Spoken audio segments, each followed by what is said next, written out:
आज 22 जनवरी 2024 अयोध्या में प्राण प्रतिष्ठा का महोत्सव हो रहा है और मैं आज यहाँ सुप्रीम कोर्ट आया हूँ। पिछली वीडियो में आपने देखा था माता कौशल्या और सुमित्रा व कैकेयी गर्भ धारण कर चुकी हैं।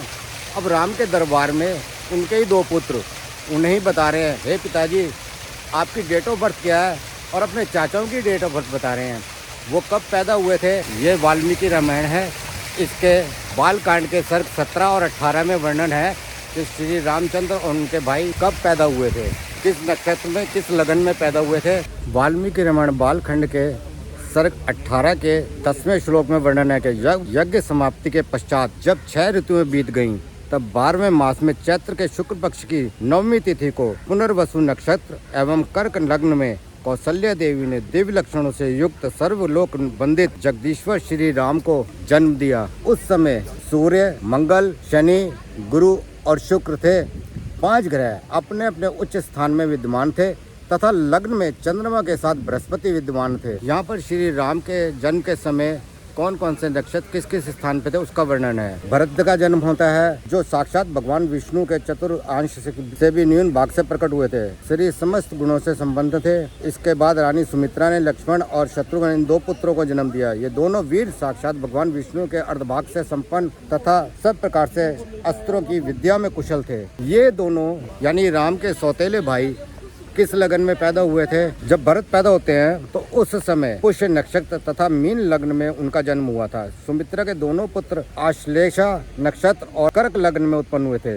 उस समय सूर्य अपने उच्च स्थान में विराजमान थे और ये राम के दरबार में लव कुश गा गा कर बता रहे हैं कि हे पिताजी देखिए आपकी डेट ऑफ बर्थ क्या है, और अपने चाचाओं की डेट ऑफ बर्थ भी उन्हें बता रहे हैं।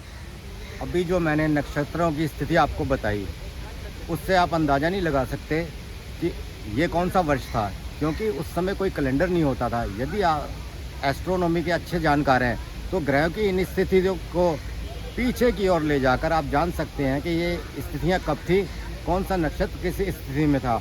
उससे आपको एग्जैक्टली पता लग जाएगा कि ये नक्षत्र इतने वर्ष पूर्व इस स्थिति में थे, जिससे पता लग जाएगा श्री राम और उनके सौतेले भाइयों का जन्म कितने वर्ष पूर्व हुआ था।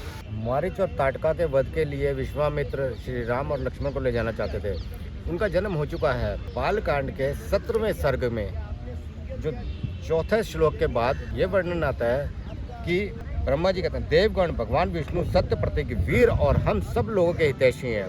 तुम लोग उनके सहायक से ऐसे पुत्रों की सृष्टि करो जो बलवान, इच्छानुसार रूप धारण करने में समर्थ, माया जानने वाले, शूरवीर, वायु के समान वेगशाली, नीतिज्ञ, बुद्धिमान, विष्णु तुल्य पराक्रमी, किसी से परास्त न होने वाले, तरह तरह के उपायों के जानकार, दिव्य शरीरधारी तथा अमृत भोजी देवताओं के समान सब प्रकार की अष्टविद्याओं से गुणों से संपन्न हो।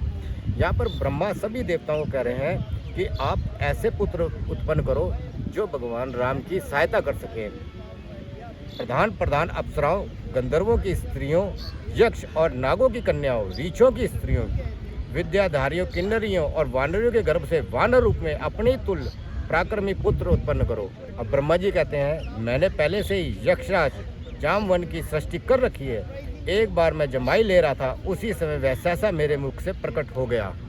यहाँ ब्रह्मा बता रहे हैं कि जामवन का जन्म कैसे हुआ था, और वो पहले से ही धरती पर उपस्थित है, और बाकी किस देवता से कौन कौन सा पुत्र उत्पन्न हुआ उसका वर्णन वो आगे करते हैं। भगवान ब्रह्मा के ऐसा कहने पर देवताओं ने उनकी आज्ञा स्वीकार की और वानर रूप में अनेकानेक पुत्र उत्पन्न किए।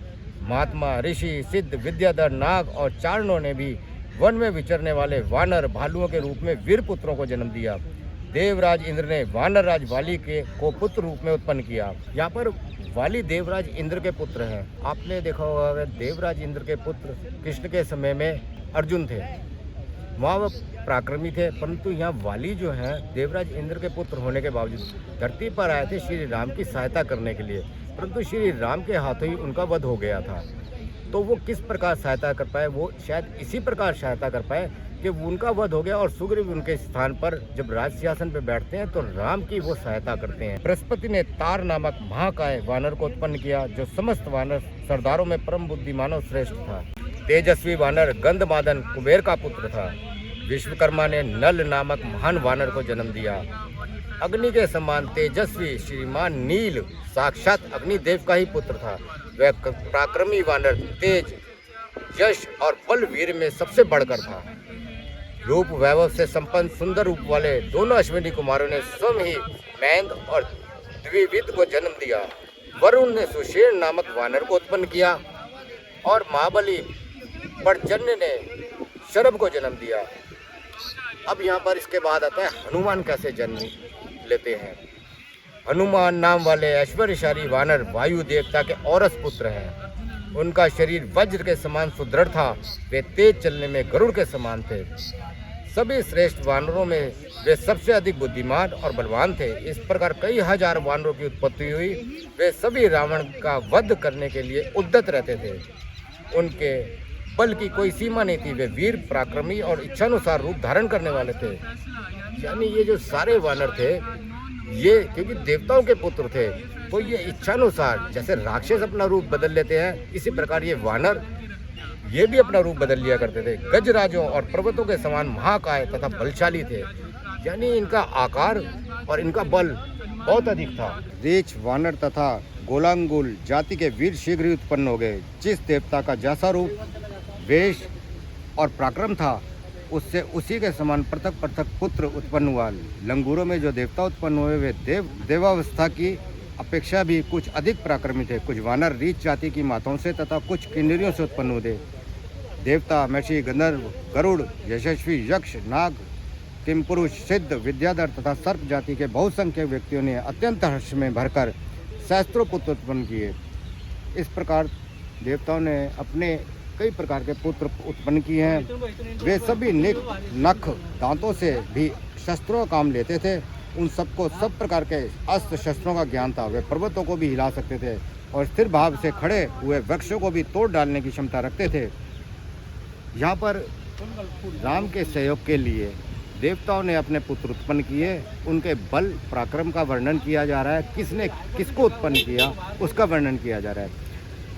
अगले भाग में हम देखेंगे कि जब विश्वामित्र राम और लक्ष्मण को अपने साथ ले जाने की मांग करते हैं तो दशरथ के दिल पर क्या बीतती है, वो किस तरह से बहाने करते हैं कि इनको ना ले जाओ। परंतु विश्वामित्र का विश्वास था कि राम और लक्ष्मण उनके यज्ञ पूर्ति में, उसके संपन्न होने में सहायक सिद्ध हो सकते हैं और वो उनको अपने साथ लेकर ही जाते हैं। इस बारे में क्या वर्णन है इस वाल्मीकि रामायण में, उसके बारे में अगली वीडियो में बताया जाएगा। तब तक के लिए नमस्ते।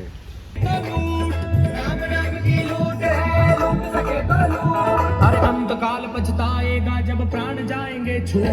अंतकाल पछताएगा जब प्राण जाएंगे छूट। हर अंतकाल पछताएगा जब प्राण जाएंगे छूट। अंतकाल पछताएगा जब प्राण जाएंगे छूट। राम राम सिया राम, राम राम सिया राम, राम राम सिया राम, राम राम सिया राम।